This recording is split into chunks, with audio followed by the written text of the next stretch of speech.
اگر راستہ وہاں سے نہیں بن سکا جہاں سے تم نے سوچ رکھا تھا تو اس کا مطلب یہ تو نہیں کہ اب تم کبھی بھی منزل تک نہیں پہنچ سکو گے۔ تم اپنی محدود سوچ میں رہ کر سوچتے ہو، مگر وہ ذات تو لامحدود ہے، اس کے معجزوں کی تو کوئی حد ہی نہیں۔ زندگی کئی ایسی راہوں اور مراحل سے گزار کر تمہیں تمہاری چاہت تک لاتی ہے، جن پر چلنے کے لیے تمہارا دل مطمئن نہیں ہوتا، تاکہ خوشی سے پہلے غم کی لذت جان لو اور حاصل کی قدر کرنا سیکھ سکو۔ ایک طریقہ وہ ہے جس کے لیے تم خود کو تیار کرتے ہو، اور دوسرا وہ جس کے لیے اللہ تمہیں تیار کرتا ہے، مگر جب تم اپنے طریقوں پر اڑ جاتے ہو تو وہ نہ تمہیں آگے بڑھنے دیتا ہے اور نہ پیچھے مڑنے دیتا ہے، تاکہ تمہیں یاد کروا سکے کہ سکون کو قریب لانے کے لیے تمہیں پہلے اس کے قریب جانا ہوگا جو اس سکون کو عطا کرنے والا ہے۔ مایوسی اور امید تم میں ہے۔ وہ کہتا ہے اللہ تمہارے حالات تب تک نہیں بدلتا جب تک تم وہ نہیں بدلتے جو تمہارے اندر پوشیدہ ہے۔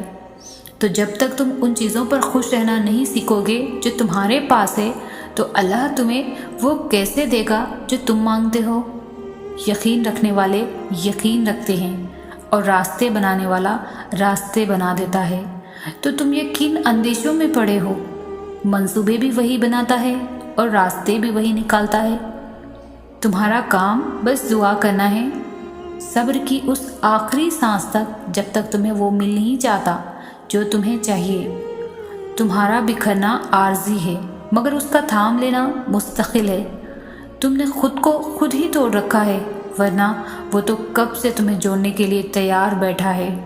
تو تم ان کرچیوں کو اس کے پاس لے جاؤ، پھر وہ تمہیں انہیں یوں سمیٹ دے گا جیسے اس کا ایک حرف کن ان دونوں جہانوں میں سمیٹ کر انہیں زندہ کر دیتا ہے۔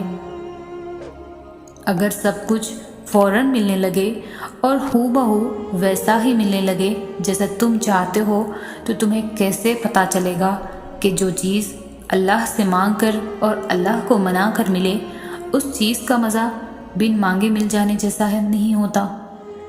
اور اگر زندگی آنکھوں میں اترنے لگے تو تم کیسے رات کے اندھیروں میں وہ سرگوشیاں سن سکو گے جو اب اللہ اور تمہارے درمیان ہوتی ہے؟